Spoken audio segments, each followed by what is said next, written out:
Hi guys, क्या हाल चाल? सब बढ़िया। तो देखो, हम लोग देख रहे हैं unit 2, recruitment, selection and training of sales persons, और ये अपना पार्ट 1 है। तो आई होप कि तुम लोग यूनिट 1 समझ के अपने कॉपी में नोट डाउन कर लिया होगा। उसके बाद इस यूनिट 2 को चालू करेगा।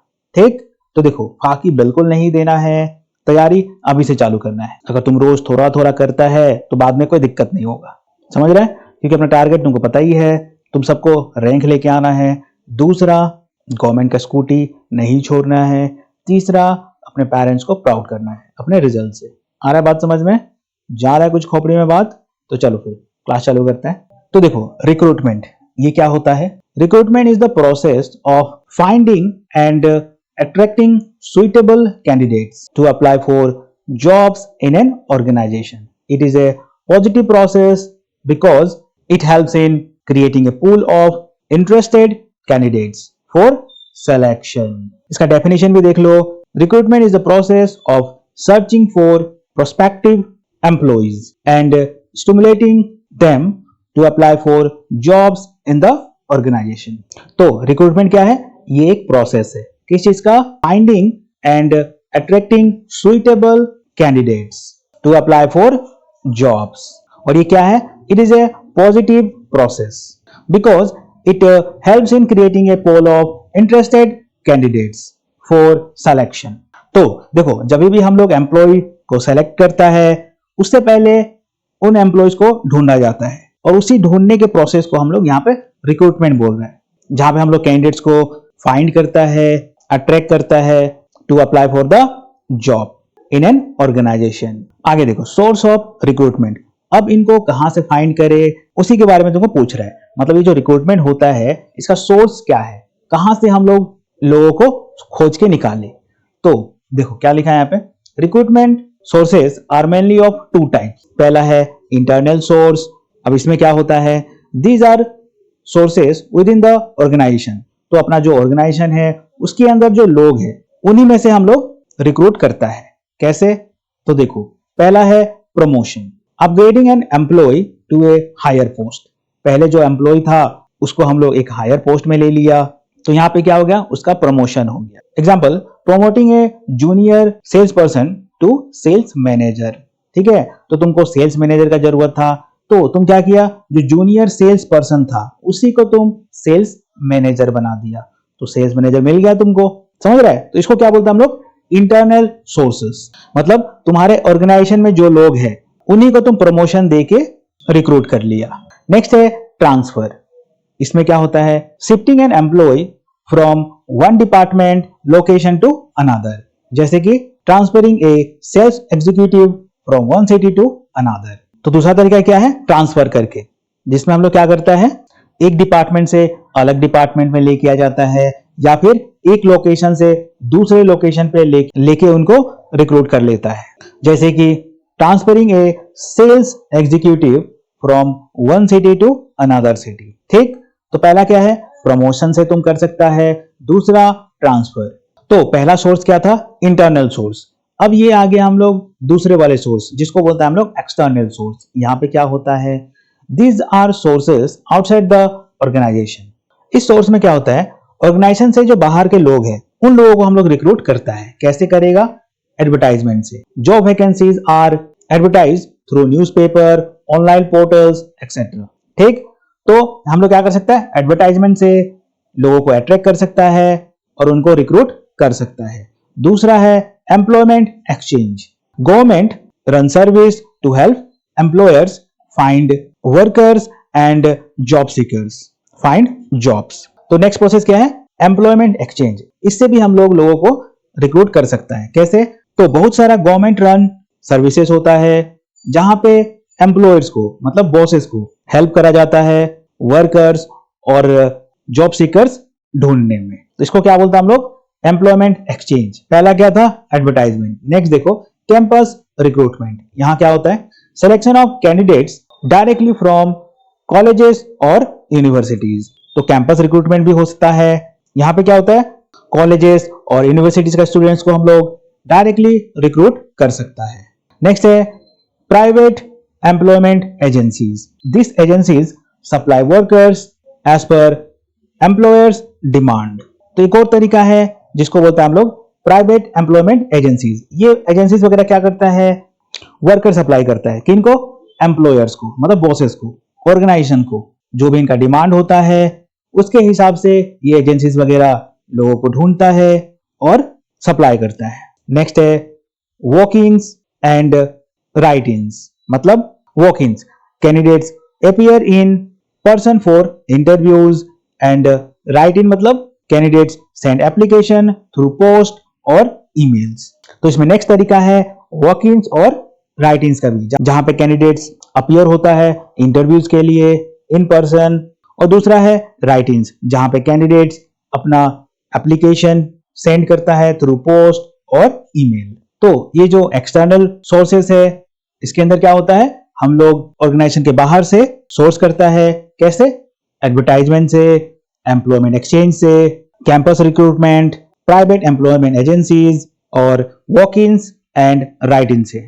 तो आगे देखो merits of sources of recruitment. तो इसका मेरिट देख लेता है। तो पहले देखता है merits of internal sources. Merit मतलब गुड, समझ रहा है। तो इंटरनल रिसोर्सेज का फायदा क्या है ये तुमसे पूछ रहा है।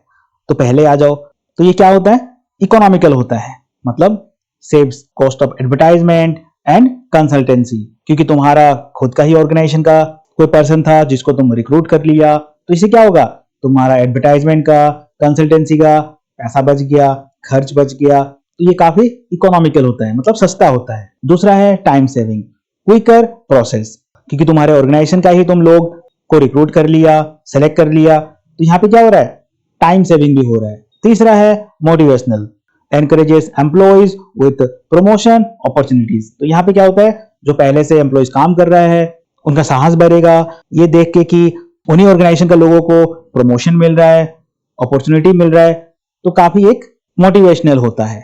चौथा है better knowledge, internal employees know company's culture and work style. तो यहाँ पे हम लोग क्या कर रहा है, जो इंटरनल एम्प्लॉयज है उसी को रिक्रूट कर रहा है, तो उसको पहले से जो भी कंपनी का कल्चर है, स्टाइल है, पता रहेगा। तो इससे क्या होगा, उसके पास अच्छा एक नॉलेज भी रहेगा। नेक्स्ट है मेरिट्स ऑफ एक्सटर्नल सोर्सेस। तो पहला इसमें आता है larger pool, more options to choose from. क्योंकि तुम यहाँ पे एक एडवर्टाइजमेंट से अलग अलग तरीके से रिक्रूट कर रहा है, तो तुम्हारे पास एक अच्छा खासा ऑप्शन रहेगा उन लोगों में से चुनने का। नेक्स्ट है fresh talent, new employees bring new energy and ideas. अब ऑर्गेनाइजेशन से बाहर से कोई तुम रिक्रूट कर रहा है तो उससे क्या फायदा है, वो जो एम्प्लॉय आएगा वो नया आइडियाज, नए एनर्जी के साथ आएगा। नेक्स्ट है specific skill recruitment, expert can be hired for specialised roles. तो अगर हम लोग ऑर्गेनाइजेशन से बाहर किसी को रिक्रूट कर रहा है तो हम लोग ये भी देखते हैं कि उसके पास कोई स्पेसिफिक स्किल भी हो जो कि एक स्पेशलाइज्ड रोल के लिए काम आए। नेक्स्ट है best fit, more chances of finding the right person for the job. तो एक्सटर्नल सोर्स में हम लोग ये भी देख सकता है कि ज्यादा चांसेस होता है कोई राइट पर्सन मिल जाए फॉर द जॉब, इसीलिए इसको हम लोग बेस्ट फिट भी बोल रहे हैं। तो ये था अपना merits of internal sources and external sources. तो आगे देखते हैं demerits of source of recruitment. Demerits मतलब क्या ठीक नहीं है। तो पहले देखते हैं demerits of internal sources. Internal resources अगर तुम करता है ठीक, तो उसमें क्या उसका डीमेरिट है। तो पहला है limited options, may not find required skills within the organisation. तो क्योंकि हम लोग यहाँ पे अपने ही ऑर्गेनाइजेशन से लोगों को रिक्रूट कर रहा है, तो हो सकता है कि तुम्हारे पास एक लिमिटेड ऑप्शन हो, जैसा एम्प्लॉय तुमको चाहिए, जिस स्किल का चाहिए वो स्किल का तुमको ना मिले। दूसरा है employee conflict, may create jealousy and dissatisfaction. तो एम्प्लॉय के अंदर कॉन्फ्लिक्ट भी हो सकता है, जैसे कि जेलसी या फिर डिससैटिस्फैक्शन। अब मान लो 10 एम्प्लॉय है, उसमें से तुम 2 या 3 को प्रमोशन दे दिया, तो बाकी लोग में तो जेलसी हो जाएगा ना, तो इसके कारण कॉन्फ्लिक्ट भी हो सकता है। नेक्स्ट है no fresh ideas, internal people follow existing work culture. तो इसका नेक्स्ट जो डिमेरिट है वो ये भी हो सकता है, क्योंकि जो इंटरनल एम्प्लॉय है वो एग्जिस्टिंग वर्क कल्चर फॉलो कर रहा है, तो कोई फ्रेश आइडिया नहीं मिलेगा तुमको। नेक्स्ट है bias, chances of favouritism during promotion. तो इंटरनल रिसोर्स में बायस भी हो सकता है, जैसे कि फेवरेटिज्म ड्यूरिंग प्रमोशन। नेक्स्ट है डीमेरिट्स ऑफ एक्सटर्नल सोर्सेस। पहला costly, advertising and consultancy expenses.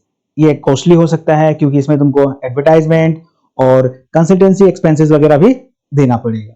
Next है lengthy process, time needed for screening and selection.